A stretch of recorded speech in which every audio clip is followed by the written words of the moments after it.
Assalamualaikum warahmatullahi wabarakatuh. Perkenalkan, nama saya Nuryanti dari kelas 10 IPS 2. Di sini saya ingin mempresentasikan tentang biaya peluang. Baik, yang pertama-tama yaitu memanfaatkan biaya peluang. Di sini saya ingin menjelaskan tentang pengertian biaya peluang. Biaya peluang muncul karena sumber-sumber daya ekonomi bersifat terbatas, sehingga memaksa manusia untuk melakukan pilihan dalam memenuhi kebutuhan yang tentunya didasarkan pada skala prioritas kebutuhan. Pilihan yang dibuat akan mengakibatkan pengorbanan pada pilihan lain dan timbulnya biaya peluang. Jadi, biaya peluang tidak selalu berhubungan dengan uang, bisa juga berhubungan dengan waktu, kesenangan, keuntungan, dan faktor-faktor lainnya. Dalam pengambilan kebutuhan, biaya peluang ini tergantung pada tujuan dan situasi yang dialami individu. Cara untuk mencari biaya peluang bisa dengan mencari pilihan yang ditinggalkan dengan nilai tertinggi.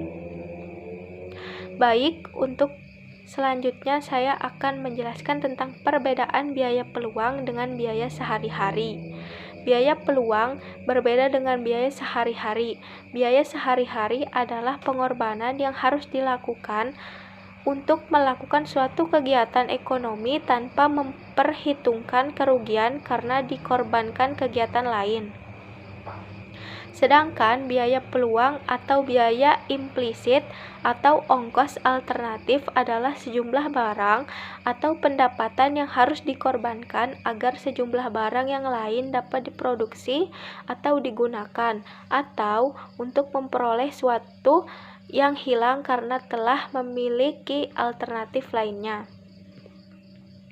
Sedangkan pengertian untuk biaya eksplisit adalah biaya yang dikeluarkan perusahaan untuk membayar biaya input atau biaya atas penggunaan faktor produksi, biaya gaji atau biaya tenaga kerja, biaya sewa, biaya listrik, dan biaya air, biaya bahan baku, biaya penjualan, biaya administrasi, dan sebagainya.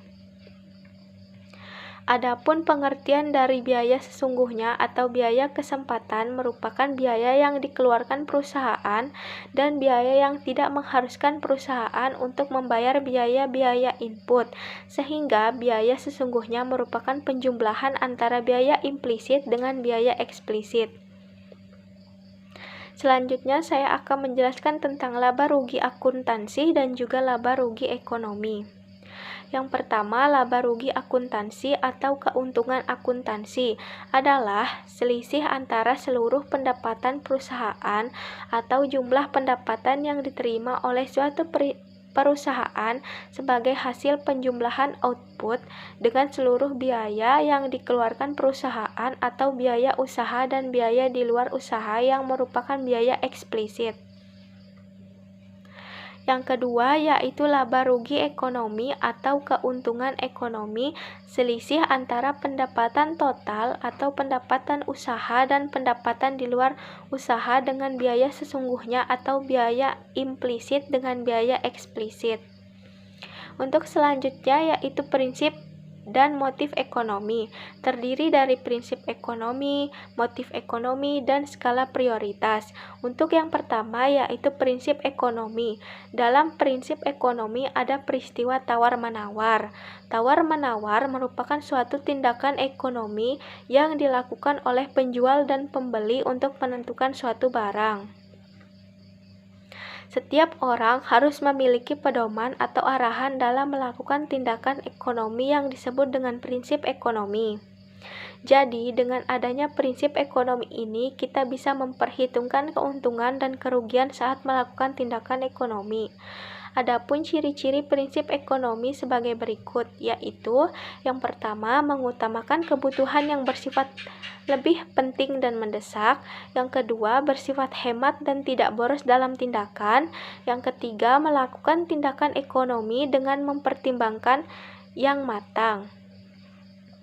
Dan yang keempat, mempertimbangkan keuntungan dan kerugian dari setiap tindakan ekonomi yang dilakukan. Ada dua situasi yang menggambarkan prinsip ekonomi. Yang pertama, usaha yang dilakukan untuk mendapatkan hasil sebesar-besarnya dengan alat yang ada, dan yang kedua, usaha untuk mendapatkan hasil tertentu dengan biaya seminimal mungkin.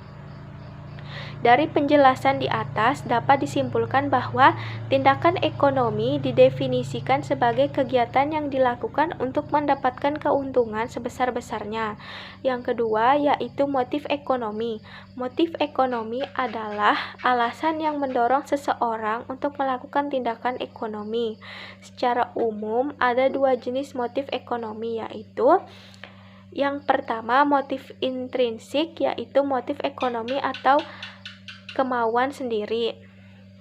Sedangkan yang kedua yaitu motif ekstrinsik, yaitu motif ekonomi atas dorongan lingkungan atau di luar diri sendiri. Motif ekonomi dapat dibagi ke dalam 3 bagian, yaitu motif kegiatan produksi, motif kegiatan konsumsi, dan motif kegiatan distribusi. Adapun beberapa contoh motif ekonomi. Yang pertama, contoh motif ekonomi yang dilakukan produsen adalah mencari laba, motif kekuasaan, memperoleh penghargaan, motif sosial, atau menolong sesama. Contoh motif ekonomi yang dilakukan oleh distributor adalah memperoleh laba yang optimal dan untuk mempercepat barang sampai ke konsumen. Dan yang terakhir yaitu contoh motif ekonomi yang dilakukan oleh konsumen, yaitu memperoleh kepuasan yang optimal agar dapat bertahan hidup, agar diterima di lingkungan masyarakat, dan untuk menaikkan status sosial. Dan yang ketiga yaitu skala prioritas. Apa sih manfaat dari skala prioritas? Manfaatnya adalah untuk menanggulangi adanya kelangkaan. Adapun beberapa faktor yang mempengaruhi skala prioritas yaitu tingkat kepentingan, kemampuan diri, dan mempertimbangkan masa depan. Demikian materi yang dapat saya jelaskan, kurang lebihnya mohon maaf. Wassalamualaikum warahmatullahi wabarakatuh.